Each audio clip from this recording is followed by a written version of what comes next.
ಶಂಕರಂ ಶಂಕರಾಚಾರ್ಯಂ ಕೇಶವಂ ಬಾದರಾಯಣಂ ಸೂತ್ರಭಾಷ್ಯಕೃತೌ ವಂದೇ ಭಗವಂತೌ ಪುನಃ ಪುನಃ ಭಗವಂತೌ ಪುನಃ ಪುನಃ. ಶ್ರೀಮಚ್ಛಂಕರ ಭಗವತ್ಪಾದಾಚಾರ್ಯರ, ಜಗದ್ಗುರು ಸಿದ್ಧಾರೂಢ ಮಹಾಸ್ವಾಮಿಗಳವರ, ಜಗದ್ಗುರು ಭಾರತೀ ಅಪ್ಪಾಜಿಯವರ ಪವಿತ್ರ ಚರಣಾರವಿಂದಗಳಲ್ಲಿ ಅನಂತ ಕೋಟಿ ಶಿರಸಾಷ್ಟಾಂಗ ಪ್ರಣಾಮವನ್ನು ಸಲ್ಲಿಸುತ್ತೇನೆ. ಶ್ರವಣಾಪೇಕ್ಷಾದ ತಮ್ಮೆಲ್ಲರಿಗೂ ಅನೇಕ ಶರಣಾರ್ಥಿಗಳು. ವಿವೇಕ ಚೂಡಾಮಣಿ 498ನೇ ಶ್ಲೋಕ. ಆಕಾಶವಲ್ಲೇಪ ವಿಧೂರಗೋಹಂ ಆದಿತ್ಯವದ್ಭಾಷ್ಯ ವಿಲಕ್ಷಣೋಹಂ ಆಹಾರ್ಯವನ್ನಿತ್ಯ ವಿನಿಶ್ಚಲೋಹಂ ಅಂಬೋಧಿವತ್ಪಾರ ವಿವರ್ಚಿತೋಹಂ. ಇಲ್ಲಿ ಸದ್ಗುರುವಿನ ಕೃಪೆಯಿಂದ ತನ್ನ ಸ್ವರೂಪ ಸಾಕ್ಷಾತ್ಕಾರವನ್ನು ಹೊಂದಿರತಕ್ಕಂಥ ಸಚ್ಚಿಷ್ಯ ಅವನು ಆ ಪರಬ್ರಹ್ಮದ ಅನುಭವವನ್ನು ಮಾಡಿಕೊಂಡು ಪರಬ್ರಹ್ಮ ಸ್ವರೂಪನೇ ಆಗಿ ತನ್ನ ಅನುಭವದಲ್ಲಿ ಬಂದಿರತಕ್ಕಂಥ ಅಧ್ಯಾತ್ಮ ವಿಚಾರವನ್ನು ಇಲ್ಲಿ ತಿಳಿಸ್ತಾ ಇದ್ದಾನೆ. ಅಂದರೆ ಅವನು ಅಜ್ಞಾನ ಕಾಲದೊಳಗೆ ಈ ವ್ಯಾವಹಾರಿಕವಾಗಿರ್ತಕ್ಕಂಥ ಪ್ರಪಂಚವೇ ಸತ್ಯ ಅಂತ ತಿಳ್ಕೊಂಡಿದ್ದ ಮತ್ತು ಈ ದೇಹವೇ ಆತ್ಮ ಅಂತ ಭಾವಿಸಿದ್ದ. ಈಗ ಗುರು ಸನ್ನಿಧಾನಕ್ಕೆ ಬಂದ ಬಳಿಕ ಗುರುಗಳು ತತ್ವಮಸಿ ಮಹಾವಾಕ್ಯವನ್ನು ಉಪದೇಶ ಮಾಡಿ, ನೋಡಪ್ಪ, ನೀ ಅಜ್ಞಾನ ಕಾಲದಲ್ಲಿ ಏನು ತಿಳ್ಕೊಂಡು ಇದು ಮಿಥ್ಯೆಯಾಗಿರ್ತಕ್ಕಂಥದ್ದು, ಇದು ಭ್ರಮಾತ್ಮಕವಾಗಿರುವಂಥದ್ದು. ಯಾಕಂದರೆ ನೀನು ಸಾಕ್ಷಾತ್ ಪರಬ್ರಹ್ಮ ಸ್ವರೂಪನ ಅದಿ. ಒಂದು ಸಿಂಹದ ಮರಿ ಕುರಿಗಳ ಸಂಘವನ್ನು ಮಾಡಿ ನಾನು ಕುರಿ ಅಂತ ತಿಳ್ಕೊಂಡು ಹುಲ್ಲು ತಿಂತಿತ್ತಂತೆ. ಯಾವಾಗ ಒಂದು ಸಿಂಹ ಅನ್ನುವಂಥದ್ದು ನೋಡಿ ನಮ್ಮ ಜಾತಿಯ ಪ್ರಾಣಿ ಕುರಿಗಳನ್ನು ತಿನ್ನುವುದು, ಅಂಥದ್ದು ಕುರಿಗಳ ಸಂಘದಲ್ಲಿದ್ದುಕೊಂಡು ಹುಲ್ಲು ಮೇಯ್ತಾ ಇದೆಯಲ್ಲ, ಇದಕ್ಕೆ ಸರಿಯಾದ ಜ್ಞಾನ ಮಾಡಿಸ್ಬೇಕಂತೇಳಿ ಅದನ್ನು ಕೂಗಿ ಕರಿತಂತೆ. ಆವಾಗ ಸಿಂಹದ ಮರಿ ಬಂತು, ಅಲ್ಲ, ನೀನು ಕುರಿಗಳನ್ನು ತಿನ್ನಬೇಕು, ನೀನು ಮಾಂಸಾಹಾರಿ ಅದಿ, ಹೋಗಿ ಆ ಕುರಿಗಳ ಸಂಘ ಮಾಡಿ ನೀನು ಕುರಿಯಾಗಿ ಹೋಗಿಬಿಟ್ಟಿದ್ದೆಲ್ಲ, ಹುಲ್ಲು ಮೇಯ್ತಾ ಇದ್ದೀಯಲ್ಲ ಅಂತಂದಾಗ, ಹೌದು, ನಾನು ಕುರಿನೇ ಇದ್ದೀನಿ ಅಂತ ಹೇಳ್ತದು. ಇಲ್ಲಿ ಬಾ ಅಂಥೇಳಿ ಒಂದು ಬಾಮೆದಳಲ್ಲಿ ಕರ್ಕೊಂಡು ಹೋಗಿ ಅದರ ಪ್ರತಿಬಿಂಬವನ್ನು ತೋರಿಸ್ತು. ನೋಡಿ, ನೀರೊಳಗೆ ನಿನ್ನ ಪ್ರತಿಬಿಂಬ ನೋಡು ಅಂತ ಹೇಳ್ತು. ನೋಡಿದಾಗ ಅದಕ್ಕೆ ಕನಸ್ತು, ಹೌದಲ್ಲ, ಇದರಂತೆ ನಾನು ಇದ್ದೀನಲ್ಲ, ಈ ಶಿವದಂತೆ ನಾನು ಅದೀನಲ್ಲ. ಆವಾಗ ಶಿವ ಒಂದು ಗುಡುಗು ಹಾಕ್ತು. ಅದನ್ನು ನೋಡಿ ಈ ಸಿಂಹದ ಮರಿಯೂ ಕೂಡ ಗುಡುಗು ಹಾಕಿದಾಗ ಅದಕ್ಕೆ ಜ್ಞಾನೋದಯ ಆಯಿತು. ಓಹೋ, ನಾನು ಕುರಿಯ ಸಂಘದಲ್ಲಿದ್ದುಕೊಂಡು ನಾನು ಕುರಿ ಅಂತ ಭಾವಿಸಿದ್ದೆ, ಆದರೆ ಯಥಾರ್ಥವಾಗಿ ನಾನು ಸಿಂಹವೇ ಇದ್ದೀನಿ, ಸಿಂಹದ ಮರಿನೇ ಅದೀನಿ ಅಂಥೇಳಿ ಹುಲ್ಲು ತಿನ್ನೋದು ಬಿಟ್ಟು ಕುರಿ ತಿನ್ನಕ್ಕೆ ಶುರು ಮಾಡ್ತಂತ. ಹಂಗೆ ಇಲ್ಲಿ ನಾವು ಕೂಡ ದೇಹದ ಸಂಘ ಮಾಡಿಕೊಂಡು ದೇಹ ನಾನಂತ ತಿಳ್ಕೊಂಡು ನಾನು ಹಸಿವು ತೃಷೆ ಉಳ್ಳವನು, ನಾನು ಜನ್ಮ ಮರಣ ಉಳ್ಳವನು, ನಾನು ಸಂಸಾರಿ ಅದೇನಿ, ನಾನು ನೋಡುವವನು, ಕೇಳುವವನು, ಕೊಡುವವನು, ಹೋಗುವವನು, ಬರುವವನು, ಹೀಗೆಲ್ಲ ಈ ಅನಾತ್ಮವಾಗಿರ್ತಕ್ಕಂಥ ದೇಹ, ಇಂದ್ರಿಯ, ಪ್ರಾಣ, ಮನಸ್ಸು, ಬುದ್ಧಿ ಮೊದಲಾಗಿರ್ತಕ್ಕಂಥ ಅವುಗಳ ಸಂಘದಿಂದ ಅವುಗಳ ಧರ್ಮದಲ್ಲಿ ನಾನು ಅಂಥೇಳಿ ನಾವು ವ್ಯವಹಾರ ಮಾಡಕತ್ತೀವಿ.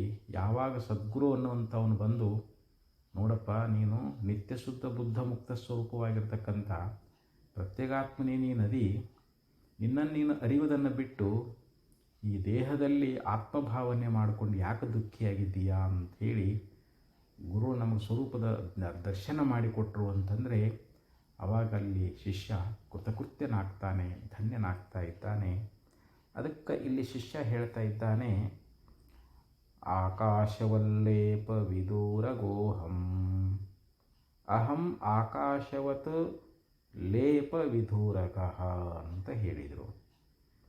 ಅಂದರೆ ಆಕಾಶ ಅನ್ನುವಂಥದ್ದು ಯಾವ ರೀತಿಯಾಗಿ ನಿರ್ಲಿಪ್ತವಾಗಿದೆಯೋ, ಆಕಾಶದೊಳಗೆ ಎಷ್ಟೇ ಮೋಡಗಳು ಬರಲಿ, ಎಷ್ಟೇ ಧೂಳು ಮುಚ್ಚೋಳಿ, ಎಷ್ಟೇ ಸುಂಟ್ರಗಾಳಿ ಏಳಿ, ಏನಾದ್ರೂ ಕೂಡ ಆ ಆಕಾಶಕ್ಕೆ ಏನಾದರೂ ಮಾಲಿನ್ಯತೆ ಆಗಿದೇನೋ, ಕಪ್ಪಾದ ಮೋಡಗಳು ಆಕಾಶದಲ್ಲಿ ಚಲಿಸ್ತಾ ಇರ್ತವೆ.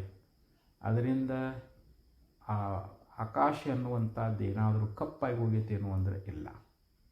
ಧೂಳಾಗಲಿ ಮೋಡಾಗಲಿ ಏನೇ ಮುಚ್ಚಿಕೊಂಡಿದ್ರೂ ಕೂಡ ಆಕಾಶ ಮಾತ್ರ ಅದು ಶುಭ್ರವಾಗಿದೆ ಅಂತ. ಅದಕ್ಕೆ ಆಕಾಶವತ್ ಲೇಪ ವಿಧೂರಗಃ. ಹಾಗೆ ನಾನೂ ಕೂಡ ಈ ಆಕಾಶದಂತೆ ನಾನು ನಿರ್ಲಿಪ್ತದೀನಿ ಅಂತ. ನನಗೆ ಯಾವುದರ ಲೇಪವೂ ಇಲ್ಲ. ಪುಣ್ಯ ಪಾಪಗಳ ಲೇಪವೂ ಇಲ್ಲ, ಧರ್ಮಗಳ ಲೇಪವೂ ಇಲ್ಲ. ಈ ದೇಹದ ಲೇಪವೇ ನನಗಿಲ್ಲ. ದೇಹ ಇಂದ್ರಿಯಾದಿಗಳ ಧರ್ಮಗಳೇನದಾವಲ್ಲ ಅವುಗಳ ಸಂಬಂಧವೇ ನನಗಿಲ್ಲ ಅಂತ ಇಲ್ಲಿ ಅನುಭಾವಿ ಅರ್ಥೈಸ್ಕೊಳ್ತಾ ಇದ್ದಾನೆ, ತಿಳ್ಕೊಳ್ತಾ ಇದ್ದಾನೆ. ಅದಕ್ಕೇನಂತ ನಾನು ಅಹಂ ಆಕಾಶವತ್ ಲೇಪ ವಿದೂರಗಃ ಅಹಂ ಆದಿತ್ಯವತ್ ಭಾಷ್ಯ ವಿಲಕ್ಷಣ. ಮತ್ತು ನಾನು ಈ ಸೂರ್ಯನಂತೆ. ಸೂರ್ಯ ಜಗತ್ತಿನಲ್ಲಿರುವಂಥ ಸಕಲ ವಿಷಯಗಳನ್ನು ಪ್ರಕಾಶ ಮಾಡ್ತಾ ಇದ್ದಾನೆ. ಪ್ರಕಾಶಗೊಳ್ಳುವಂಥ ವಸ್ತುಗಳು ಯಾವುವು ಅಂತಂದರೆ ಈ ನಾಮರೂಪ ಸಮಸ್ತ ಜಗತ್ತನ್ನುವಂಥದ್ದು. ಈ ಜಗತ್ತಿನಲ್ಲಿ ಏನೇನಿದೆಯೋ, ಬೆಟ್ಟಗಳಾಗಲಿ, ನದಿಗಳಾಗಲಿ, ರಸ್ತೆಗಳಾಗಲಿ, ಪ್ರಾಣಿಗಳಾಗಲಿ, ಪಕ್ಷಿಗಳಾಗಲಿ, ಮಾನವರಾಗಲಿ, ಕ್ರಿಮಿಕೀಟಗಳಾಗಲಿ, ಇವೆಲ್ಲವೂ ಸೂರ್ಯನ ಪ್ರಕಾಶದಿಂದ ಇವು ಬೆಳಗಲ್ಪಡ್ತಾ ಇದ್ದಾವೆ, ಇವು ಪ್ರಕಾಶಗೊಳ್ತಾ ಇದ್ದಾವೆ. ಅದಕ್ಕಂತ ಇದ್ದಾರೆ ಹಾಗೆ ಅಂತ. ಅಹಂ ಆದಿತ್ಯವತ್ ಭಾಷ್ಯ ವಿಲಕ್ಷಣ. ನಾನು ಸೂರ್ಯನಂತೆ ಬೆಳಗಲ್ಪಡುವಂಥ ವಸ್ತುಗಳಿಗಿಂತಲೂ ನಾನು ಭಿನ್ನದೀನಿ. ಅಂದರೆ ನನ್ನನ್ನು ಯಾವುದೂ ಬೆಳಗಲಾರದು. ನಾನು ಇನ್ನೊಂದರಿಂದ ಬೆಳಗಿಸಿಕೊಳ್ಳಲಾರನು. ಯಾಕಂದರೆ ನ ತತ್ರ ಸೂರ್ಯೋ ಭಾತಿ ನ ಚಂದ್ರ ತಾರಕಂ ನೇಮಾವಿದಿತೋ ಭಾಂತಿ ಕುತೋ ಯಮಗ್ನಿ ತಮೇವ ಭಾಂತಮನುಭಾತಿ ಸರ್ವಂ ತಸ್ಯ ಭಾಸ ಸರ್ವಮಿದಂ ವಿಭಾತಿ ಅಂತ ಉಪನಿಷತ್ತು ಹೇಳ್ತದೆ. ನನ್ನ ಸ್ವರೂಪವನ್ನು, ನಾನು ಬ್ರಹ್ಮ, ನನ್ನ ಬ್ರಹ್ಮನಾಗಿರ್ತಕ್ಕಂಥ ನನ್ನ ಸ್ವರೂಪವನ್ನು, ಅಂದರೆ ನಾನು ಆತ್ಮನೇ ಇದ್ದೀನಿ, ನನ್ನನ್ನು ಸೂರ್ಯ ಬೆಳಗಲಾರ, ಚಂದ್ರ ಬೆಳಗಲಾರ, ನಕ್ಷತ್ರಗಳು ಕೂಡ ಬೆಳಗಲಾರು. ಕುತೋ ಅಯಂ ಅಗ್ನಿ, ಇನ್ನು ಅಗ್ನಿದೇವ ಬೆಳಗ್ತಾನೆ ಅನ್ನೋದ್ರಲ್ಲಿ ಏನಿದೆ? ತಮೇವ ಭಾಂತಮನುಭಾತಿ ಸರ್ವಂ.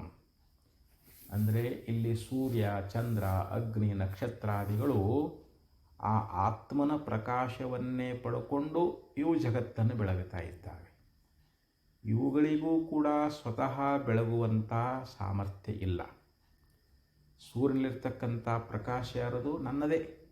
ನನ್ನ ಪ್ರಕಾಶವನ್ನೇ ಸೂರ್ಯ ತಗೊಂಡಾನ, ನನ್ನ ಪ್ರಕಾಶವನ್ನೇ ಚಂದ್ರ ತಗೊಂಡಾನ, ನನ್ನ ಪ್ರಕಾಶದಲ್ಲಿ ಅಗ್ನಿ ಮೊದಲಾಗಿರ್ತಕ್ಕಂಥ ಎಲ್ಲವೂ ಅಲ್ಲಿರ್ತಕ್ಕಂಥ ಪ್ರಕಾಶ ಯಾರದು ಅಂತಂದರೆ ನನ್ನ ಪ್ರಕಾಶವೇ. ಅಂದರೆ ಪ್ರತ್ಯೇಗಾತ್ಮ ಪರಬ್ರಹ್ಮ ಸ್ವರೂಪನಾಗಿರುವಂಥ ನನ್ನ ಪ್ರಕಾಶದಿಂದಲೇ ಇವೆಲ್ಲವೂ ಬೆಳಗುವಂಥವುಗಳಾಗಿದ್ದಾವೆ. ಅಂದರೆ ನಾನು ಸೂರ್ಯನಂತೆ ಸಮಸ್ತ ಎಲ್ಲವನ್ನು ಅರಿತಕ್ಕಂಥವನಾಗಿದ್ದೀನಿ. ವಿಜ್ಞಾತಾರಮರೆ ಕೇನ ವಿಜಾನೀಯಾತ್. ಅರುಸ್ವರೂಪನಾಗಿರ್ತಕ್ಕಂಥ ನನ್ನನ್ನು ಯಾರು ಅರಿತಾ ಇದ್ದಾರೆ, ಯಾವುದರಿಂದ ಅರಿತಾ ಇದ್ದಾರೆ ಅಂತ ಅಲ್ಲಿ ಯಾಜ್ಞವಲ್ಕ್ಯರು ಮೈತ್ರಾದೇವಿಯನ್ನು ಕುರಿತು ಉಪದೇಶ ಮಾಡುವಂಥವರಾಗಿದ್ದಾರೆ. ಅದಕ್ಕೆ ಇಲ್ಲಿ ಆತ್ಮ ಯಾವಾಗಲೂ ಅರುಸ್ವರೂಪನೇ ಇದ್ದಾನೆ ಅಂತ. ಅಹಂ ಆಕಾಶವತ್ ಲೇಪ ವಿದೂರಗಃ ಅಹಂ ಆದಿತ್ಯವತ್ ಭಾಷ್ಯ ವಿಲಕ್ಷಣ. ಹಾಗೆ ಇಲ್ಲಿ ಹೇಳಿಕೊಂಡು ಬಂದರು. ಮತ್ತು ಅಹಂ ಆಹಾರ್ಯವತ್ ನಿತ್ಯ ನಿಶ್ಚಲ. ಇನ್ನೊಂದು ಮಾತು ಹೇಳ್ತಾ ಇದ್ದಾರೆ. ಅಹಂ ಅಂದರೆ ನಾನು, ಆಹಾರ್ಯವತ್ ಅಂದರೆ ಪರ್ವತದಂತೆ ನಿತ್ಯ ವಿನಿಶ್ಚಲ ಅಂತ ಹೇಳ್ತಾರೆ. ಅಂದರೆ ಯಾವಾಗಲೂ ಅಚಲನಾಗಿರ್ತಕ್ಕಂಥವನು. ಈಗ ಹಿಮಾಲಯ ಪರ್ವತ ಅದು, ಮತ್ತು ಅನೇಕ ಪರ್ವತಗಳದಾವ, ವಿಂಧ್ಯಾಚಲ ಪರ್ವತ ಅನ್ನುವಂಥದ್ದು. ಆ ದೊಡ್ಡ ದೊಡ್ಡ ಪರ್ವತಗಳು ಹೆಂಗೆ ಅಚಲದಾವ, ಪರ್ವತಗಳು ಚಲಿಸ್ತಾವೇನು ಅಂತಂದರೆ ಇಲ್ಲ. ಪರ್ವತಗಳು ಯಾವ ಪ್ರಕಾರವಾಗಿ ಅಚಲವಾಗಿದ್ದಾವೆಯೋ ಹಾಗೆ ಪರ್ವತದಂತೆ ನಾನು ಅಚಲನಾಗಿದ್ದೇನೆ. ತದೇಜತಿ ತನ್ನೈಜತಿ ತದ್ದೂರೇ ತದ್ವಂತಿಕೆ ತದಂತರಸ್ಯ ಸರ್ವಸ್ಯ ತದು ಸರ್ವಸ್ಯಾಸ್ಯ ಬಾಹ್ಯತಃ. ನೋಡಿರಿ, ಉಪನಿಷತ್ ಹೇಳ್ತದ ಆ ಪರಮಾತ್ಮ ಚಲಿಸಲಾರ, ಅವನು ಅಚಲ ಸ್ವರೂಪನಿದ್ದಾನೆ.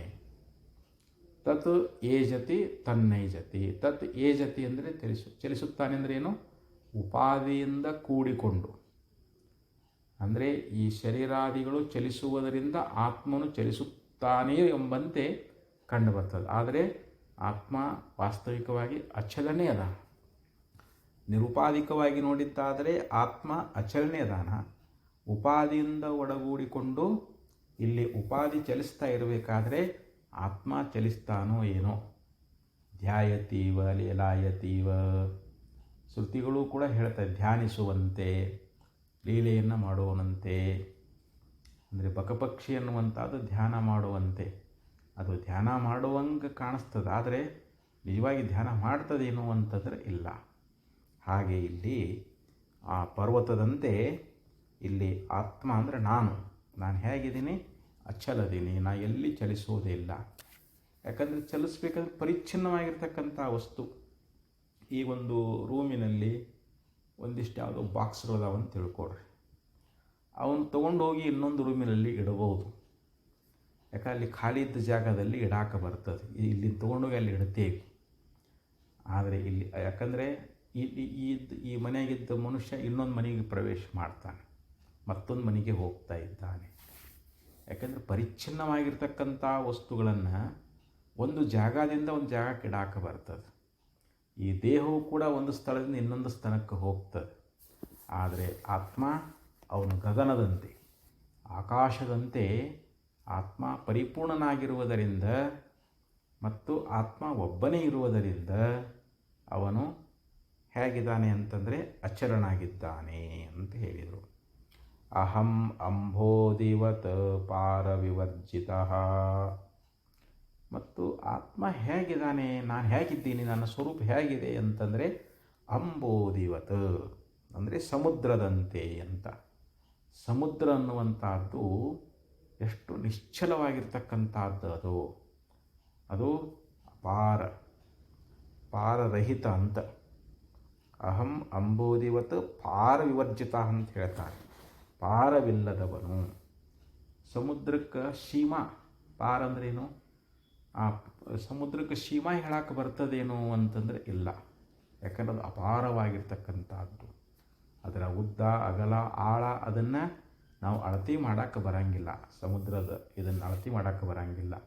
ಅಷ್ಟು ವಿಶಾಲವಾಗಿರ್ತಕ್ಕಂಥದ್ದು. ಹಂಗೆ ನನ್ನ ಸ್ವರೂಪ ಅನ್ನುವಂಥದ್ದು ಅದು ಸೀಮಾರಹಿತವಾಗಿರ್ತಕ್ಕಂಥದ್ದು. ಅಂದರೆ ಇದಕ್ಕೆ ಸೀಮಾ ಅನ್ನುವಂಥದ್ದಿಲ್ಲ, ಇದಕ್ಕೆ ಕೊನೆ ಅನ್ನುವಂಥದ್ದಿಲ್ಲ.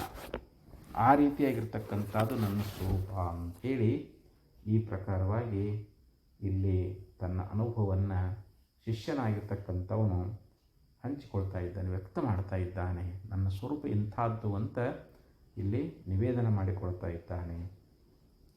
ನಮೇ ದೇಹೇನ ಸಂಬಂಧೋ ಮೇಘೇನೈವ ವಿಹಾಯಸಃ ಅತಃ ಕುತೋ ಮೇ ತದ್ಧರ್ಮ ಜಾಗ್ರಸ್ವಪ್ನ ಸುಷುಪ್ತಯಃ. ನೋಡಿ, ಈ ಒಂದು ಶ್ಲೋಕದಲ್ಲಿ ನಮಗೆ ಆಚಾರ್ಯರು ಒಂದು ಸುಂದರವಾದ ವಿಚಾರವನ್ನು ನಮಗಿಲ್ಲಿ ತಿಳಿಸ್ತಾ ಇದ್ದಾರೆ. ನಮೇ ದೇಹೇನ ಸಂಬಂಧ, ನನಗೆ ದೇಹದ ಸಂಬಂಧ ಅನ್ನುವಂಥದ್ದು ಇಲ್ಲ ಅಂತ ಹೇಳಿದರು. ಅದಕ್ಕೆ ಇಲ್ಲಿ ಉದಾಹರಣೆ ಅನ್ನುವಂಥದ್ದನ್ನು ಕೊಡ್ತಾ ಇದ್ದಾರೆ. ನಮೇ ದೇಹೇನ ಸಂಬಂಧ ಮೇಘೇನೇವ ವಿಹಾಯಸಃ. ವಿಹಾಯಸ ಅಂದರೆ ಆಕಾಶ ಅಂತ. ಆಕಾಶಕ್ಕೆ ಮೇಘೇನ ಇವ, ಮೇಘದೊಂದಿಗೆ ಸಂಬಂಧ ಅದೇನು? ಮೇಘ ಅಂದರೆ ಮೋಡಗಳು. ಮೋಡಗಳು ಆಕಾಶದಲ್ಲಿ ಚಲಿಸ್ತಾ ಇದ್ದಾವೆ. ಒಮ್ಮೊಮ್ಮೆ ಆಕಾಶದಲ್ಲಿ ದಟ್ಟವಾದ ಮೋಡಗಳು ಬರ್ತಾ ಇದ್ದಾವೆ. ಆ ಮೋಡಕ್ಕೂ ಮತ್ತು ಆಕಾಶಕ್ಕೆ ಏನಾದರೂ ಸಂಬಂಧ ಆಗೈತೇನು ಅಂತ ವಿಚಾರ ಮಾಡಿದರೆ ಸಂಬಂಧ ಅನ್ನುವಂಥದ್ದಾಗಿಲ್ಲ. ಹಾಗೆ ಮೇ ದೇಹೇನ ನ ಸಂಬಂಧ. ಹಾಗೆ ದೇಹದೊಂದಿಗೆ ನನ್ನ ಸಂಬಂಧ ಅನ್ನುವಂಥದ್ದು ಇಲ್ಲವೇ ಇಲ್ಲ. ಆತ್ಮನಿಗೂ ದೇಹಕ್ಕೂ ಸಂಬಂಧ ಅನ್ನುವಂಥದ್ದನ್ನು ನಾವು ಕಲ್ಪಿಸಲಿಕ್ಕೆ ಆಗ್ತದೇನು ಅಂತಂದರೆ ಆಗುವುದಿಲ್ಲ ಅಂತ ಹೇಳ್ತಾರೆ. ಯಾಕಂದರೆ ದೇಹದ ಸ್ವಭಾವವೇ ಬೇರೆ, ಆತ್ಮನ ಸ್ವಭಾವವೇ ಬೇರೆ. ಈ ದೇಹ ಅನ್ನುವಂಥದ್ದು ಇದು ಜಡವಾಗಿರತಕ್ಕಂಥದ್ದು, ದೃಶ್ಯವಾಗಿರ್ತಕ್ಕಂಥದ್ದು, ಇದು ಅನಾತ್ಮವಾಗಿರ್ತಕ್ಕಂಥದ್ದು. ಆದರೆ ಆತ್ಮ ಹೇಗಿದ್ದಾನೆ ಅಂತಂದರೆ ಅವನು ಚೈತನ್ಯ ರೂಪನಾಗಿದ್ದಾನೆ. ಆತ್ಮ ಚೈತನ್ಯ ರೂಪನಾಗಿದ್ದುಕೊಂಡು ಎಲ್ಲವನ್ನ ಅರಿತಕ್ಕಂಥವನಾಗಿದ್ದಾನೆ. ಆದರೆ ಈ ದೇಹ ಇದಕ್ಕೆ ತನ್ನ ಜ್ಞಾನವೂ ಇಲ್ಲ, ಅನ್ಯದರ ಜ್ಞಾನ ಅನ್ನುವಂಥದ್ದು ಇಲ್ಲ. ಅದಕ್ಕೆ ಇಲ್ಲಿ ದೇಹಕ್ಕೂ ಮತ್ತು ಆತ್ಮನಿಗೂ ಬಹಳ ವಿಲಕ್ಷಣತೆ ಅನ್ನುವಂಥದ್ದು ಅದು ಅಂತ ಹೇಳ್ತಾ ಇದ್ದಾರೆ. ಅದಕ್ಕೆ ನಿಜಗುಣೇಶ್ವರರು ಹೇಳಿದರು, ಎನ್ನೊಡನೆ ಸಮರಸವಿನ್ನು ಬೇಡಲೇ ಮುನ್ನಿನಂತೆ ತನುವೆ ನೀನನ್ಯವೆನಗೆ. ನೋಡಿ, ಜ್ಞಾನಸ್ಥಳದಲ್ಲಿ ಹೇಳ್ತಾ ಇದ್ದಾರೆ, ಹೇ ತನುವೇ, ಹೇ ಶರೀರವೇ, ಎನ್ನೊಡನೆ ಸಮರಸವಿನ್ನು ಬೇಡ, ನನ್ನ ಜೊತೆಯೊಳಗೆ ನಿನ್ನ ಸ್ನೇಹ ಅನ್ನುವಂಥದ್ದು ಬೇಡ. ಯಾಕಂದರೆ ಅಜ್ಞಾನ ಕಾಲದಲ್ಲಿ ನಿನ್ನ ಸ್ವಭಾವ ಏನು ನನಗೆ ಗುರುತಿದ್ದಿದ್ದಿಲ್ಲ. ಈಗ ನನಗೆ ಜ್ಞಾನಾನಂತರದಲ್ಲಿ ನನಗೇನು ಗುರುತಾಗ್ಬಿಟ್ಟೈತಿ ಅಂತಂದರೆ ನಿನ್ನ ಸ್ವಭಾವವೇ ಬೇರೆ, ನಿನ್ನ ಧರ್ಮವೇ ಬೇರೆ, ನನ್ನ ಸ್ವಭಾವವೇ ಬೇರೆ, ನನ್ನ ಧರ್ಮವೇ ಬೇರೆ. ಮುನ್ನಿನಂತೆ ತನುವೆ ನೀನನ್ಯವೆನಗೆ, ನೀ ನನಗಿಂತಲೂ ಬೇರೆಯೇ ಅದಿ. ಯಾಕಂದರೆ ಸಮಾನಶೀಲೇಸು ವ್ಯಸನಿ ಸಖ್ಯಂ ಅಂತ ಹೇಳ್ತಾರೆ. ಸಮಾನವಾದ ಶೀಲ, ಸಮಾನವಾದ ಗುಣಗಳು ಎಲ್ಲಿರ್ತಾ ಇದ್ದಾವೆಯೋ ಅಲ್ಲಿ ಏನಾಗ್ತದೆ ಅಂತಂದರೆ ಸ್ನೇಹ ಅನ್ನುವಂಥದ್ದು ಇರ್ತದೆ. ಆದರೆ ನೀನು ನಾನು ನಮ್ಮಿಬ್ಬರಲ್ಲಿ ಅಂದರೆ ಹೇ ತನುವೆ, ನಿನಗೂ ಮತ್ತು ನನಗೂ ಏನು ವ್ಯತ್ಯಾಸ ಇದೆ ಅಂತಂದರೆ, ಪುಷಿ ನೀನು ನಿಜವಾನು, ನೀನು ಸುಳ್ಳು ಅದಿ, ಆದರೆ ನಾನು ನಿಜವಾಗಿರ್ತಕ್ಕಂಥವ್ನು, ಸದಾವಕಾಲದಲ್ಲಿರ್ತಕ್ಕಂಥವು ನಾನು. ನೀನು ಪುಷಿ, ನೀನು ಸುಳ್ಳಾಗಿರ್ತಕ್ಕಂಥವನು. ಮಲವೆರಡರ ಬೆಸುಗೆ ನೀನು ಅತಿ ಶುದ್ಧ ನಾನು. ನೀನು ಈ ಯಾವ ಒಂದು ಮಲತ್ರಯಗಳಿಂದ, ತಾಯಿ ತಂದೆಗಳ ರೇತೋರಕ್ತದಿಂದ ತಯಾರಾಗಿರ್ತಕ್ಕಂಥದ್ದು ಈ ಶರೀರ. ಎರಡು ಮಲಗಳಿಂದ ನಿರ್ಮಾಣವಾಗಿರ್ತಕ್ಕಂಥ ಈ ಶರೀರ ಅಂದರೆ ನೀನದಿ, ನಾನು ಅತಿ ಶುದ್ಧದೀನಿ, ನಾನು ಅತ್ಯಂತ ಪವಿತ್ರದೀನಿ. ಮತ್ತು ಕರ್ಮ ವೀಸರ ದೇಳಿಗೆ ನೀನು ಸಾಕ್ಷಿಯಾನು. ನೀನು ಕರ್ಮಗಳ ಮೂಲಕವಾಗಿ ನಿನಗೆ ಶರೀರ ಅನ್ನುವಂಥದ್ದು ಬಂದದ್ದು. ನಾವು ಪೂರ್ವದಲ್ಲಿ ಮಾಡಿರ್ತಕ್ಕಂಥ ಕರ್ಮಾನುಸಾರವಾಗಿ ಈ ದೇಹ ಬಂದದ. ಯಾವಾಗ ಕರ್ಮ ತೀರ್ತದೆ ಶರೀರ ಬಿದ್ದು ಹೋಗ್ತದೆ. ಆದರೆ ನಾನು ಇದಕ್ಕೆ ಸಾಕ್ಷಿಯಾಗಿರ್ತಕ್ಕಂಥವ್ನು. ನನ್ನ ಸ್ವರೂಪ ಈ ದೇಹಕ್ಕೆ ಸಾಕ್ಷಿಯಾಗಿರ್ತಕ್ಕಂಥ, ನನ್ನೊಳಗೆ ಯಾವುದೇ ಕರ್ಮಗಳಿಲ್ಲ. ಭಾವಿಷೆ ಬಂದವದು ನೀನು ಮೋಕ್ಷವಾನು. ನೋಡಿ, ವಿಚಾರ ಮಾಡಿ ನೋಡಿದ್ರೆ ನೀನು ಬಂಧ ಸ್ವರೂಪದಿ, ನಾನು ಮುಕ್ತ ಸ್ವರೂಪನದಿ. ನಾನು ಕೇವಲ ಮುಕ್ತ ಸ್ವರೂಪ, ನನಗೆ ಬಂಧ ಅನ್ನೋದೇ ಇಲ್ಲ, ನನಗೆ ದುಃಖ ಅನ್ನೋದೇ ಇಲ್ಲ, ನಾನು ಶೋಕದಿಂದ ಕೂಡಿಕೊಂಡಿಲ್ಲ. ನೀನು ಏ ಶರೀರವೇ ನೋಡು, ನೀನೇ ಬೇರೆ, ನಾನೇ ಬೇರೆ. ಜಡವೇ ನೀನು, ಅಜಡನು ನಾನು. ನೀನು ಜಡ ಸ್ವರೂಪದಿ, ನಾನು ಚೇತನ ಸ್ವರೂಪದೀನಿ. ಆಮೇಲೆ ನಾನು ನಿತ್ಯದೀನಿ, ನೀನು ಒಂದು ದಿವಸ ಮಣ್ಣಾಗಿ ಹೋಗಿಬಿಡ್ತಿ. ನೀನು ಬಹುರೂಪದಿ, ನಾನು ಏಕರೂಪನಾಗಿದ್ದೀನಿ. ಒಂದು ದಿವಸ ನೀ ಕೆಡ್ತಿ, ನಾನು ಮಾತ್ರ ಯಾವಾಗಲೂ ನಿತ್ಯವಾಗಿರ್ತಾ ಇದ್ದೀನಿ ಅಂಥೇಳಿ ಈ ಪ್ರಕಾರವಾಗಿ ಇಲ್ಲಿ ನಿಜಗುಣ ಶ್ರೀಗಳವರು ಶರೀರಕ್ಕೂ ಆತ್ಮನಿಗೂ ಸಂಬಂಧ ಇಲ್ಲ ಅನ್ನುವಂಥ ಮಾತನ್ನು ಆ ಪದ್ಯದಲ್ಲಿ ಭಾಳ ಮಾರ್ಮಿಕವಾಗಿ ಉಪದೇಶ ಅನ್ನುವಂಥದ್ದನ್ನು ಮಾಡುವಂಥವರಾಗಿದ್ದಾರೆ. ಅದಕ್ಕೆ ಇಲ್ಲಿಯೂ ಕೂಡ ಹೇಳಿದರು. ಶಿಷ್ಯ ಹೇಳ್ತಾ ಇದ್ದಾನೆ, ನಾನು ಆಕಾಶದಂತೆ ಇಲ್ಲಿ ಅಂದರೆ ಇಲ್ಲಿ ಆಕಾಶದೊಳಗೆ ಯಾವ ರೀತಿಯಾಗಿ ಮೋಡಗಳ ಸಂಬಂಧ ಅನ್ನುವಂಥದ್ದಿಲ್ಲವೋ, ಅಲ್ಲಿ ಮೋಡಗಳು ಆಕಾಶದಲ್ಲಿ ತೋರ್ಯಾವಂದ್ರೂ ಕೂಡ ಅದಕ್ಕೆ ಲಿಪ್ತ ಆಗಿಲ್ಲ, ಅದರೊಂದಿಗೆ ಸಂಬಂಧ ಆಗೇ ಇಲ್ಲ ಅಂತ. ಹಾಗೆ ನನಗೆ ದೇಹದೊಂದಿಗೆ ಸಂಬಂಧ ಅನ್ನುವಂಥದ್ದಿಲ್ಲ. ಅತಃ ತದ್ಧರ್ಮ ಮತ್ತು ಇದರ ಧರ್ಮಗಳಾಗಿರ್ತಕ್ಕಂಥವುಗಳು, ದೇಹದ ಧರ್ಮಗಳು ಅಂತೇನದಾವು, ಅದರ ಧರ್ಮಗಳಿಂದ ಈ ನಮ್ಮ ಶರೀರದ ಸ್ಥೂಲ ಶರೀರದ, ಸೂಕ್ಷ್ಮ ಶರೀರದ, ಕಾರಣ ಶರೀರದ, ಈ 3 ಶರೀರಗಳದಾವು. ಈ 3 ಶರೀರಗಳಲ್ಲಿ ಜಾಗ್ರ, ಸ್ವಪ್ನ, ಸುಸುಪ್ತಿ ಅಂಥೇಳಿ 3 ಅವಸ್ಥೆಗಳದಾವು. ಇವು ಶರೀರಕ್ಕೆ ಸಂಬಂಧಪಟ್ಟಿದ್ದವೇ ಹೊರತು ಇವು ಆತ್ಮನಿಗೆ ಸಂಬಂಧ ಇಲ್ಲ. ಆತ್ಮನಿಗೆ ಜಾಗ್ರ ಇಲ್ಲ, ಆತ್ಮನಿಗೆ ಸ್ವಪ್ನ ಇಲ್ಲ, ಆತ್ಮನಿಗೆ ನಿದ್ರೆ ಇಲ್ಲ. ಆತ್ಮ ಅವಸ್ಥಾತ್ರಯ ರಹಿತನಾಗಿದ್ದಾನೆ, ಅವಸ್ಥಾತ್ರಯಗಳನ್ನು ಪ್ರಕಾಶ ಮಾಡುವವನಾಗಿದ್ದಾನೆ, ಅವಸ್ಥಾತ್ರಯಗಳನ್ನು ಅರಿತಾನ. ಹೆಂಗೆ ಘಟಾದ್ರಷ್ಟ ಘಟಾದ್ಭಿನ್ನ ಅಂತ ಹೇಳ್ತಾರಲ್ಲ, ಕೊಡವನ್ನು ನೋಡ್ತಕ್ಕಂಥ ವ್ಯಕ್ತಿ ಆ ಕೊಡಕ್ಕೆ ಹೆಂಗೆ ಬೇರೆ ಅದಾನೋ ಹಾಗೆ ಇಲ್ಲಿ ಈ ದೇಹವನ್ನು ಅರಿತಕ್ಕಂಥ ಆತ್ಮ ದೇಹಕ್ಕವನು ಬೇರೆ ಅದಾನ. ತಥಾ ದೇಹಾದ್ರಷ್ಟ ದೇಹಾದ್ಭಿನ್ನ ಅಂತ ಹೀಗೆ ನಮಗೆ ಮಹಾತ್ಮರು ಉಪದೇಶವನ್ನು ಮಾಡಿಕೊಂಡು ಬರ್ತಾ ಇದ್ದಾರೆ. ಅದಕ್ಕೆ ಜಾಗ್ರತ್ ಸ್ವಪ್ನ ಸುಸುಪ್ತ್ಯಾದಿ ಯತ್ ಪ್ರಕಾಶಂ ಪ್ರಕಾಶತೆ ತದ್ ಬ್ರಹ್ಮಮಿತಿ ಜ್ಞಾತ್ವ ಸರ್ವಬಂಧೈ ಪ್ರಮುಚ್ಯತೆ ಅಂತ ಹೇಳಿದರು. ಜಾಗ್ರ, ಸ್ವಪ್ನ, ಸುಸುಪ್ತಿ ಎನ್ನುವಂಥ 3 ಅವಸ್ಥೆಗಳನ್ನು ಯತ್ ಪ್ರಕಾಶಂ ಪ್ರಕಾಶತೆ, ಯಾವ ಪ್ರಕಾಶ ಎನ್ನುವಂಥದ್ದು ಬೆಳಗುತ್ತಾ ಇದೆಯೋ, ಇಲ್ಲಿ ಜಾಗ್ರಾದಿ ಪ್ರಪಂಚವನ್ನು ಬೆಳಗತಕ್ಕಂಥದ್ದು ಯಾವುದು, ಅಲ್ಲಿ ಆತ್ಮಪ್ರಕಾಶ ಅಂತ. ಆತ್ಮಪ್ರಕಾಶವೇ ಜಾಗ್ರಾದಿ ಅವಸ್ಥೆಗಳನ್ನು ಪ್ರಕಾಶ ಮಾಡುವಂಥದ್ದಾಗೈತಿ. ತದ್ ಬ್ರಹ್ಮಮಿತಿ ಜ್ಞಾತ್ವ, ಅಂಥ ಜಾಗ್ರದಾದಿ ಅವಸ್ಥೆಗಳನ್ನು ಪ್ರಕಾಶ ಮಾಡುವಂಥ ಯಾವ ಬ್ರಹ್ಮ ಅದಲ್ಲ, ಆ ಬ್ರಹ್ಮವೇ ನಾನಿದ್ದೇನೆ ಅಂತ ಯಾವ ತಿಳ್ಕೊಳ್ತಾ ಇದ್ದಾನೋ, ಅಂಥ ಜ್ಞಾನ ಯಾವ ಮಾಡ್ಕೊಳ್ತಾ ಇದ್ದಾನೋ, ಸರ್ವಬಂಧೈ ಪ್ರಮುಚ್ಯತೆ, ಸಂಸಾರದ ಎಲ್ಲ ಬಂಧಗಳಿಂದ ಬಿಡುಗಡೆಯನ್ನು ಹೊಂತಾನಂತ. ಸಂಸಾರ ಬಂಧದ ಬಿಡುಗಡೆ ಎನ್ನುವಂಥದ್ದು ನಾವು ಆಗಬೇಕಾದ್ರೆ ಬ್ರಹ್ಮಮಿತಿ, ನಾನು ಬ್ರಹ್ಮವೇ ಅನ್ನುವಂತಹ ಅಲ್ಲಿ ಅಪರೋಕ್ಷ ಜ್ಞಾನ ಆಗಬೇಕು, ಅದು ದೃಢ ಜ್ಞಾನ ಆಗಬೇಕು. ಅಲ್ಲಿ ಸಂಶಯರಹಿತವಾಗಿರ್ತಕ್ಕಂಥ ಜ್ಞಾನ ಆಯಿತು ಅಂತಂದರೆ ಇವನಲ್ಲಿ ಯಾವುದೇ ದುಃಖಗಳು ಉಳಿಯುವುದಿಲ್ಲ ಅಂಥೇಳಿ ಈ ರೀತಿಯಾಗಿ ಈ ಶ್ಲೋಕದಲ್ಲಿ ತನ್ನ ಅನುಭವವನ್ನು ಹೇಳ್ತಾ ಇದ್ದಾನೆ. ಅಂದರೆ ಆಕಾಶಕ್ಕೆ ಮೋಡಗಳ ಸಂಬಂಧ ಅನ್ನುವಂಥದ್ದು ಹೆಂಗಿಲ್ಲವೋ ಹಾಗೆ ನನಗೆ ದೇಹದ ಸಂಬಂಧ ಅನ್ನುವಂಥದ್ದಿಲ್ಲ. ಈ ದೇಹವೇ ಬೇರೆ, ನಾನೇ ಬೇರೆ. ಅದಕ್ಕೆ ಕ್ಷೇತ್ರಜ್ಞಂ ಚಾಪಿ ಮಾಂ ವಿದ್ಧಿ ಸರ್ವಕ್ಷೇತ್ರೇಷು ಭಾರತ, ಕ್ಷೇತ್ರಜ್ಞ ಯೋಜ್ಞಾನಂ ಯತ್ತಜ್ಞಾನಂ ಮತಂ ಮಮ ಅಂತ 13ನೇ ಅಧ್ಯಾಯದಲ್ಲಿ ಭಗವಂತ ಹೇಳ್ತಾ ಇದ್ದಾನೆ. ಇದಂ ಶರೀರಂ ಕೌಂತೆಯ ಕ್ಷೇತ್ರಮಿತ್ಯ ವಿಧೀಯತೆ.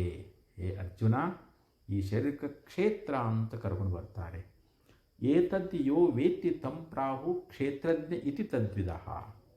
ಈ ಶರೀರವನ್ನು ಯಾವನು ಅರಿತಾನಲ್ಲ, ಈ ಶರೀರ ಸ್ಥೂಲ ಆಗಲಿ ಸ್ವರಗಲಿ, ಶರೀರ ಅದು ಕೆಂಪಿರಲಿ ಬೆಳ್ಳಗಿರಲಿ ಕುಳ್ಳ ಇರಲಿ ಎತ್ತರ ಇರಲಿ ಏನಿದ್ರೂ ಕೂಡ ಇದನ್ನು ಯಾವನು ಅರಿತಾ ಇದ್ದಾನಲ್ಲ ಅವನನ್ನು ನಾವು ಕ್ಷೇತ್ರಜ್ಞ ಅಂತ ಕರಿತೀವಿ. ಕ್ಷೇತ್ರಜ್ಞನೇ ಬೇರೆ, ಕ್ಷೇತ್ರವೇ ಬೇರೆ. ನೋಡಿ ಇಲ್ಲಿ ಯಾಕಂದರೆ ಅಜ್ಞಾನಿ ಏನಂತಾನ, ದೇಹವೇ ತಾನು ಅಂತ ತಿಳ್ಕೊತಾನೆ. ಕ್ಷೇತ್ರಜ್ಞನನ್ನು ನನ್ನನ್ನಾಗಿ ಯಾವನು ತಿಳಿಯುತ್ತಾನೆಯೋ ಅವನು ಯಥಾರ್ಥವಾಗಿ ತಿಳಿದವನು ಅಂತ ಭಗವಂತ ಹೇಳಿದ. ಈ ಶರೀರವನ್ನು ಅರಿತಕ್ಕಂಥ ಯಾವ ಕ್ಷೇತ್ರಜ್ಞ ಅದನಲ್ಲ, ಆ ಕ್ಷೇತ್ರಜ್ಞನೇ ಇಲ್ಲಿ ಪರಮಾತ್ಮ ಅಂತ. ಪರಮಾತ್ಮ ಅಂದರೆ ಬೇರೆ ಯಾರೂ ಅಲ್ಲ, ನಮ್ಮ ಶರೀರಾದಿಗಳನ್ನು ಅರಿಯುವಂಥ ಯಾವ ಅರು ಅದು, ಯಾವ ಒಂದು ಜ್ಞಾನ ರೂಪವಾಗಿರ್ತಕ್ಕಂಥ ಆತ್ಮ ಇದಾನಲ್ಲ, ಆ ಆತ್ಮನೇ ಪರಮಾತ್ಮ, ಅವನೇ ಬ್ರಹ್ಮ ಅಂಥೇಳಿ ಗೀತೆಯಲ್ಲಿ ಭಗವಂತ ಬಹಳ ಸ್ಪಷ್ಟವಾಗಿ ನಮಗೆ ಉಪದೇಶ ಮಾಡಿಕೊಂಡು ಬರುವಂಥವನಾಗ್ತಾ ಇದ್ದಾನೆ.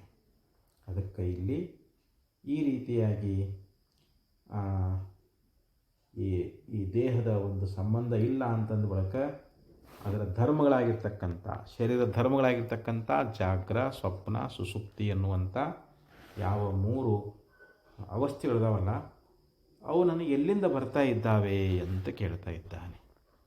ಅವು ನನಗೆ ಎಲ್ಲಿಂದ ಬರ್ತಾ ಇದ್ದಾವೆ, ಅದು ಬರೋಕ್ಕೆ ಸಾಧ್ಯ ಇಲ್ಲ ಅಂತ. ಜಾಗ್ರ, ಸ್ವಪ್ನ, ಸುಸುಪ್ತಿ ನನ್ನ ಸ್ವರೂಪದಲ್ಲಿ ಇಲ್ಲವೇ ಇಲ್ಲ. ಅವು ಎಲ್ಲಿಂದ ಬರೋಕ್ಕೆ ಸಾಧ್ಯ ಅದ ಯಾಕಂದ್ರೆ ಸಂಬಂಧ ಆಗಿದ್ದರೆ ನನಗೆ ಜಾಗ್ರ ಅದ ಅಥವಾ ನನಗೆ ಸ್ವಪ್ನ ಬಿದ್ದದ, ನನಗೆ ನಿದ್ರೊಳಗದೀನಿ ಅಂತ ಹೇಳ್ಬೋದಾಗಿತ್ತು. ಇಲ್ಲಿ ನನಗೆ ದೇಹವೇ, ಇಲ್ಲಿ ದೇಹ ಅನ್ನೋದ್ರಿಂದ ಸ್ಥೂಲ ಸೂಕ್ಷ್ಮ ಕಾರಣ, ಈ 3 ಶರೀರಗಳು ನನ್ನ ಸ್ವರೂಪದಲ್ಲಿ ಇಲ್ಲವೇ ಇಲ್ಲ. ಆ 3 ಶರೀರಗಳು ನಾನಲ್ಲ, ಅವೆಲ್ಲಕ್ಕೂ ನಾನು ಸಾಕ್ಷಿ ಅನ್ನುವಂಥ ಜ್ಞಾನ ಮಾಡಿಕೊಂಡು ಬಳಕ ಇವನಿಗೆ ಜಾಗ್ರನೂ ಬರೋಂಗಿಲ್ಲ, ಸ್ವಪ್ನನೂ ಬರೋಂಗಿಲ್ಲ, ಸುಸುಪ್ತಿನೂ ಬರೋಂಗಿಲ್ಲ ಅಂತ. ಯಾರು 3 ಶರೀರಗಳ ಅಭಿಮಾನ ಮಾಡಿಕೊಂಡಿದ್ದಾರ, 3 ಶರೀರಗಳಲ್ಲಿ ತಾದಾತ್ಮ್ಯಗೊಳ್ಳವರಾಗಿ 3 ಶರೀರಗಳೇ ತಾನಂತ ತಿಳ್ಕೊಂಡಿದ್ದಾರ, ಅವರಿಗೆ ಈ ಜಾಗ್ರ ಸ್ವಪ್ನ ಸುಸುಪ್ತಿ ಹೇಳಕ್ಕೆ ಬರ್ತದೆ. ಆದರೆ ತತ್ವಜ್ಞಾನಿ ಮಾತ್ರ, ಇಲ್ಲಿ ಆತ್ಮವನ್ನು ಅರಿತಿರ್ತಕ್ಕಂಥ ಮಹಾನುಭಾವ, ಈ ಶರೀರಾದಿಗಳಿಗೆ ಸಾಕ್ಷಿಯಾಗಿರ್ತಕ್ಕಂಥ ಕೇವಲ ಅರುರೂಪನಾಗಿರ್ತಕ್ಕಂಥ ಪರಮಾತ್ಮನೇ ತಾನು ಅಂತ ತಿಳ್ಕೊಂಡಿರ್ತಾ ಇದ್ದಾನೆ. ಅವನಿಗೆ ಯಾವುದೇ ಒಂದು ಬಂಧ ಅನ್ನುವಂಥದ್ದಿಲ್ಲ ಅಂತ ಹೇಳಿದರು.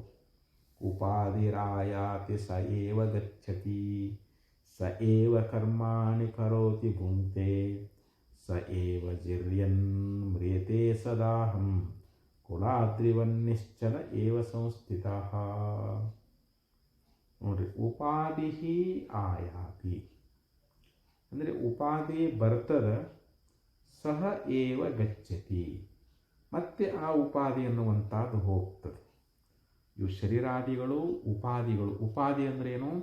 ಉಪ ಸಮೀಪೆ ಸ್ಥಿತ್ವ ಸ್ವೀಯಾನ್ ಧರ್ಮಾನ್ ಅನ್ಯತ್ರ ಆದದಾತಿ ಸಹ ಉಪಾಧಿ ಅಂತ ಕರೀತಾರೆ.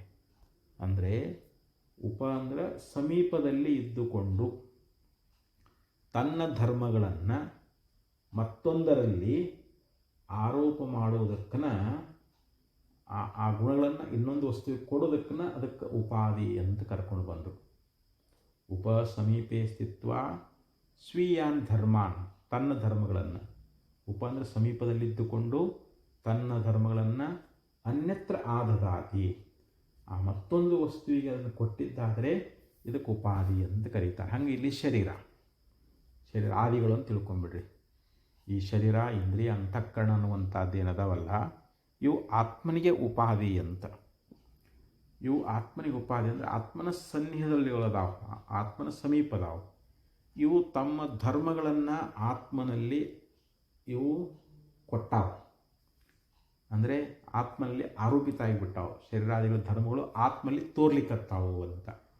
ಅದಕ್ಕೆ ಆತ್ಮ ಏನಂತಾನ, ನಾನು ಹುಟ್ಟಿನಪ್ಪ, ನಾನು ಸಾಯ್ತೀನಿ. ಅಂದರೆ ಉಪಾಧಿಯ ಧರ್ಮಗಳನ್ನು ತನ್ನಲ್ಲಿ ಆರೋಪ ಮಾಡಿಕೊಂಡು ನನಗೆ ಹುಟ್ಟು ಸಾವುಗಳುಂಟು, ನಾನು ನೋಡುವವನು, ನಾನು ಕೇಳುವವನು, ನಾನು ಕರ್ತ, ನಾನು ಹೋಗ್ತಾ, ನಾನು ಹಸಿವು ತ್ರಸಿ ಉಳ್ಳವನು. ನೋಡಿ, ಇವೆಲ್ಲ ಅನಾತ್ಮದ ಧರ್ಮಗಳು ಇವು ಆತ್ಮಲ್ಲಿ ತೋರ್ತಾ ಇದ್ದಾವೆ. ಅದಕ್ಕೆ ಈ ಉಪಾಧಿ ಹೋಗ್ತದೆ ಮತ್ತು ಅದು ಬರ್ತದೆ. ಬರುವುದು ಹೋಗುವುದು ಯಾವುದು? ಉಪಾಧಿ. ಸಹ ಏವ ಕರ್ಮಾಣಿ ಕರೋತಿ, ಆ ಉಪಾಧಿಗಳಿಂದಲೇ ಕರ್ಮಗಳು ಮಾಡ್ತಾ ಇದ್ದಾವೆ ಅಂತ. ಉಪಾಧಿನೇ ಕರ್ಮ ಅನ್ನುವಂಥದ್ದನ್ನು ಮಾಡ್ತಾ ಇದೆ. ಉಪಾಧಿ ಏನಾಗೈತಿ ಇಲ್ಲಿ? ಕರ್ಮಗಳನ್ನು, ಶರೀರಾದಿ ಉಪಾಧಿಗಳು ಅವೇ ಕರ್ಮವನ್ನು ಮಾಡ್ತಾ ಇದ್ದಾವೆ. ಭುಂಕ್ತೆ ಮತ್ತು ಫಲವನ್ನು ಭೋಗಿಸ್ತಾ ಇದ್ದಾವೆ ಅಂತ. ಅದು ಕೂಡ ಫಲವನ್ನು ಭೋಗಿಸ್ತಾ ಇದೆ. ಸಹ ಏವ ಜೀರ್ಯನ್ ಮತ್ತು ಮುಪ್ಪನ್ನು ಹೊಂದಿ. ಈ ಉಪಾಧಿ ಅನ್ನುವಂಥದ್ದು ಏನಾಗೈತಿ? ಅದೇ ಕರ್ಮಗಳನ್ನು ಮಾಡ್ತದೆ, ಅದೇ ಕರ್ಮಫಲಗಳನ್ನು ಅನುಭವ ಮಾಡ್ತದೆ. ಕೊನೆಗೆ ಮುಪ್ಪನ್ನು ಹೊಂದಿ ಮ್ರಿಯತೆ, ಕೊನೆಗೆ ಒಂದು ದಿವಸ ನಾಶ ಆಗಿ ಹೋಗ್ತದೆ. ಈ ಶರೀರ ಅನ್ನುವಂಥದ್ದೇ ಇದು ಉಪಾಧಿ ಅಂತ ತಿಳ್ಕೊಳ್ರಿ. ಈ ಶರೀರದಿಂದ ನಾವು ಅನೇಕ ಕರ್ಮಗಳನ್ನು ಮಾಡ್ತಾ ಇದ್ದೀವಿ, ಕರ್ಮದ ಫಲಗಳನ್ನು ಅನುಭವ ಮಾಡ್ತಾ ಇದ್ದೀವಿ. ಕೊನೆಗೆ ಮುಪ್ಪು ಅನ್ನುವಂಥದ್ದು ಬಂದು ಒಂದು ದಿವಸ ಈ ಶರೀರ ನಾಶ ಆಗಿ ಹೋಗಿಬಿಡ್ತದೆ. ಅಹಂ ಸದಾ ಕುಲಾದ್ರಿವತ್ ಏವ ನಿಶ್ಚಲ ಸಂಸ್ಥಿತ. ಆದರೆ ನಾನು ಮಾತ್ರ ಯಾವಾಗಲೂ ಕುಲಾಚಲದಂತೆ ನಿಶ್ಚಲವಾಗಿ ಇರ್ತಾ ಇದ್ದೀನಿ. ನಾನು ಯಾವತ್ತೂ ಚಲಿಸೋದಿಲ್ಲ. ಎಲ್ಲಿ ಹೋಗೋವನು ಅಲ್ಲ, ಬರೋವನು ಅಲ್ಲ. ಯಾಕೆ? ಪರಿಪೂರ್ಣವಾಗಿರ್ತಕ್ಕಂಥ ಸ್ವರೂಪ ನನ್ನದಾದಾಗ ನಾ ಎಲ್ಲಿ ಹೋಗಬೇಕು, ಎಲ್ಲಿ ಬರಬೇಕು? ನನ್ನ ಸ್ವರೂಪದಲ್ಲಿ ಗಮನಾಗಮನ ಅನ್ನುವಂಥದ್ದು ಇಲ್ಲವೇ ಇಲ್ಲ. ಹೋಗೋದು ಬರೋದು ಉಪಾಧಿ. ಈ ಶರೀರ ಪಂಚಭೂತಗಳಲ್ಲಿ ಸೇರಿ ಹೋಗ್ತದೆ.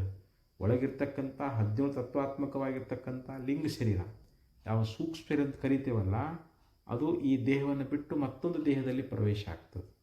ಲೋಕಾಂತರಕ್ಕೆ ಹೋಗೋದು ಯಾವುದು ಅಂತಂದರೆ ಲಿಂಗ ಶರೀರ. ಆ ಲಿಂಗ ಶರೀರ ಅನ್ನುವಂಥದ್ದು ಹೋಗುವುದರಿಂದ ಅದರೊಳಗೆ ನಾವು ತಾದಾತ್ಮರಾಗಿ ನಾನೇ ಹೋಗ್ತಾ ಇದ್ದೀನಿ, ಶರೀರ ಬಿಟ್ಟು ಹೋಗ್ತಾ ಇದ್ದೀನಿ, ನಾನು ಮತ್ತೆ ಹುಟ್ಟಿ ಬರ್ತಾ ಇದ್ದೀನಿ ಅಂದರೆ ಈ ರೀತಿಯಾಗಿ ನಾವು ಆರೋಪ ಮಾಡಿ ತಿಳ್ಕೊಂಡಿದ್ದೀವಿ. ಆದರೆ ಆತ್ಮ ಮಾತ್ರ ಅವನಿಗೆ ಯಾವುದೇ ಮುಪ್ಪಿಲ್ಲ. ಈ ಶರೀರ ಇದು ಕರ್ಮ ಮಾಡ್ತದೆ, ಕರ್ಮದ ಫಲ ಅನುಭವಿಸ್ತದೆ, ಕೊನೆಗೆ ನಾಶ ಆಗಿ ಹೋಗ್ತದೆ. ಆದರೆ ನಾನು ಯಾವಾಗಲೂ ಮಾತ್ರ ಕುಲಾಚಲದಂತೆ ನಿಶ್ಚಲವಾಗಿರ್ತಾ ಇದ್ದೀನಿ ಅನ್ನುವಂಥ ಮಾತನ್ನು ಈ ಶ್ಲೋಕದಲ್ಲಿ ಹೇಳ್ಕೊಂಡು ಬಂದಿದ್ದಾರೆ. ಮತ್ತೆ ಮುಂದಿನ ಶ್ಲೋಕವನ್ನು ನಾಳೆ ವಿಚಾರ ಮಾಡೋಣ ಅಂತ ಹೇಳ್ತಾ 2 ಸದ್ಗುರು ಅರ್ಪಿಸಿ ವಿರಮಿಸ್ತಾ ಇದ್ದೇನೆ. ಓಂ ತತ್ಸತ್.